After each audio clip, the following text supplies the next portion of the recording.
সৌন্দর্য কখনোই চেহারা দিয়ে বিচার করা যায় না। আসল সৌন্দর্য লুকিয়ে থাকে তার আচরণে। ব্যক্তিত্বই একজন মানুষকে আলাদা করে তোলে প্রতিনিয়ত। তার ভিতরের পরিশুদ্ধতাই তাকে সর্বপ্রথম মূল্যবান করে।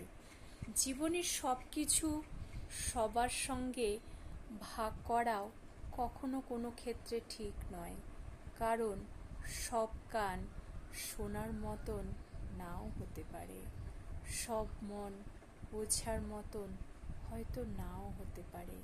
কিছু কথা নিজের ভিতর রাখাই হয়তো ভালো। মনে রাখতে হবে, অযথা প্রকাশ করা কথার মর্যাদাকে নষ্ট করে, আর যেসব কথা সঠিক মানুষের কাছে বলা হয় সেগুলি আসল অর্থে গড়ে তোলে সম্পর্কের মূল্য।